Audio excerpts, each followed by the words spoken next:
IBomma piracy కేసులో మరో కీలక పరిణామం చోటు చేసుకుంది. ప్రముఖ పైరసీ వెబ్సైట్ ఐబొమ్మ నిర్వాహకుడు రవిని పోలీసులు మళ్లీ కస్టడీలోకి తీసుకున్నారు. హైదరాబాద్ సైబర్ క్రైమ్ పోలీసులు రవిని మూడోసారి కస్టడీకి తీసుకోగా 3 కేసుల్లో 4 రోజుల చొప్పున 12 రోజుల పాటు విచారణ జరపడానికి నాంపల్లి కోర్టు అనుమతిచ్చింది. చెంచల్గూడ జైలులో ఉన్న ఇమ్మడి రవిని గురువారం మధ్యాహ్నం పోలీసులు తమ కస్టడీకి తీసుకున్నారు. రవి విచారణలో 2 పేర్లు కీలకంగా మారనున్నాయి. వారిలో ఒకరు విశాఖకు చెందిన ప్రసాద్. 10వ తరగతి స్నేహితుడైన ప్రసాద్ను ఇప్పటికే పోలీసులు విచారించి వాగ్మూలం నమోదు చేశారు. మరో వ్యక్తి ప్రహ్లాద్ కుమార్ గురించి మాత్రం ఇంకా స్పష్టత రాలేదు. తొలి విచారణలో అతన్ని అమీర్పేటలో కోచింగ్ సమయంలో పరిచయమని రవి చెప్పగా, రెండోసారి విచారణలో తెలిపిన వ్యక్తి కాదని చెప్పడం అనుమానాలకు కలిగిస్తుంది.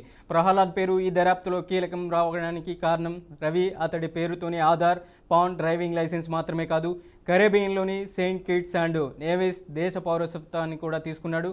అంతేకాదు అదే పేరుతో ఐబొమ్మ వెబ్సైట్ను రిజిస్టర్ చేసినట్లు అధికారులు గుర్తించారు. దీంతో ఈ కేసుపై ఆసక్తి మరింత పెరిగింది.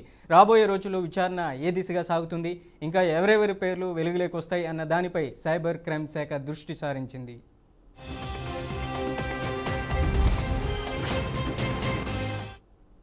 ఇక ఇదే అంశానికి సంబంధించి మరింత సమాచారం అందించడానికి మా ప్రతినిధి రాజు ఫోన్ లైన్లో ఉన్నారు. రాజు, ఐబొమ్మ రవిని కస్టడీలోకి తీసుకున్నారు. ఏ అంశాలు వెలుగులోకి వచ్చాయి? ఐబొమ్మ పైరసీ కేసులో సంబంధించి సంచలన విషయాలు అయితే బయటకు వస్తున్నాయి. 3వ రోజు కస్టడీకి ఐబొమ్మ రవిని తీసుకున్నారు. అయితే మీ కస్టడీలో 12 రోజుల పాటు విచారణ జరగనుంది. రవి విచారణలో హాట్ టాపిక్ గా మారింది. ఏంటంటే ప్రహ్లాద్, ప్రసాద్ పేర్లు అందులో రావడంతో ఈ రవి ఆధార్, పాన్ సంబంధించి వాళ్ళకి డ్రైవింగ్ లైసెన్స్ కూడా పోలీసులు తీసుకున్నట్టుగా తెలుస్తుంది. సెయింట్ కిట్స్ అండ్ నేవిస్ పౌరసత్వం కూడా ఈ ప్రహ్లాద్ పేరుతోనే ఐబొమ్మ వెబ్సైట్ కు సంబంధించి అదే పేరుతో రిజిస్ట్రేషన్ కూడా అయినట్టుగా తెలుస్తుంది. ప్రస్తుతం అయితే ఇదంతా కొత్త మలుపుగా అని చెప్పవచ్చు. కేసులో కొత్త పేర్లు బయటకు రావచ్చని కూడా సైబర్ క్రైమ్ పోలీసులు అయితే తెలియజేస్తున్నారు. ఏదేమైనప్పటికీ ఐబొమ్మ రవికి సంబంధించి రోజు రోజుకు సంచలన విషయాలు అయితే బయటకు వస్తున్నాయి. మరికొంతమంది కూడా ఈ కేసులో పేర్లు బయటకు వచ్చే అవకాశం ఉన్నందున ప్రస్తుతం అయితే సైబర్ క్రైమ్ పోలీసులు వాళ్ళు విచారణ అయితే వేగవంతం చేశారు. ప్రస్తుతం రవిని 12 రోజుల పాటు పోలీసు విచారణ కోసం కస్టడీకి తీసుకొని ఉన్నారు. అయితే ఇంకా కొత్త విషయాలు బయటకు రానుండడంలో ఇందులో లోతైన దర్యాప్తు కూడా జరిగే అవకాశం ఉందని చెప్పి అధికారులు అయితే తెలియజేస్తున్నారు.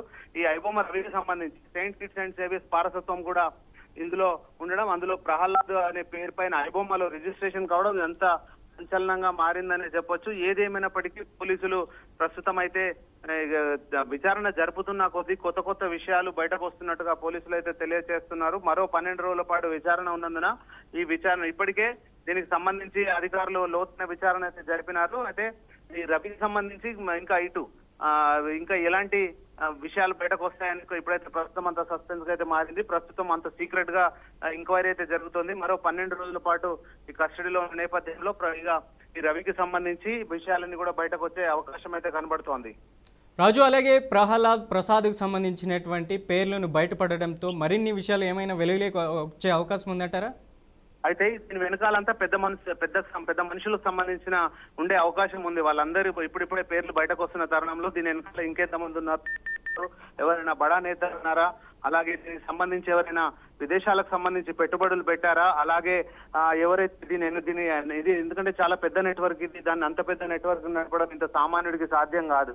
కాబట్టి దీని వెనకాల తనంతా కరేబియన్ దీవుల్లో నుంచి ఇదంతా వ్యవస్థ నడిచినట్టుగా అయితే పోలీసులు అయితే గుర్తించారు. అయితే దీనికి సంబంధించి ఇంకా ఎవరున్నారు దీని వెనకాల అనేది లోతైన దర్యాప్తు అయితే జరుగుతుంది. ఎందుకంటే ఇది విచారణ జరుపుతున్న కొద్దీ కొత్త విషయాలు బయటకు వస్తున్న నేపథ్యంలో పోలీసులే అవాక్ అయ్యే పరిస్థితులు ఉంది.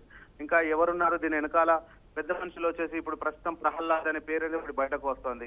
అలా ఇంకా తీస్తున్న కొద్దీ ఇంకా పేర్లు వస్తూనే ఉన్నాయి. దీనికి సంబంధించి పెద్ద ఎత్తున ముడుపులు కూడా అందినట్టుగా తెలుస్తోంది. దీని వెనుక పెట్టుబడులు కూడా పెద్ద మనుషులు పెద్ద ఎత్తున దీని మీద పెట్టుబడులు పెట్టినట్టు కూడా తెలుస్తోంది. ప్రస్తుతం అయితే ఇది సంబంధించి ఎలాంటి విషయాలు అయితే బయటకైతే రావడం లేదు. కాకపోతే ఇప్పుడిప్పుడే వీళ్ళు విచారణ చేస్తున్న కొద్దీ అందులో కొత్త విషయాలు తేవడం పట్ల పోలీసులు అయితే అలర్ట్ అయినారు కూడా చెప్పొచ్చు. ఎందుకంటే దీనికి సంబంధించి పెట్టుబడులు వేరే కరేబియన్ దీవులకు సంబంధించి వాళ్ళు పెట్టుబడులు పెట్టినట్టుగా తెలుస్తోంది. ఇది ఎక్కడి నుంచి నెట్వర్క్ నడుస్తుంది ఏంది అనేది ఎలాంటి ఫైనలైజ్ అయితే అవ్వలేదు. కాకపోతే ఏదేమైనప్పటికీ మరికొద్ది రోజులు మాత్రం ఈ ఐబొమ్మ రవికి సంబంధించి ఈ విచారణ అయితే కొలిక్కొచ్చే అవకాశం ఉంది. ఇప్పుడు ప్రస్తుతం అయితే తను 12 రోజుల పాటు కస్టడీకి పోలీసులు విచారణకు తీసుకున్నారు.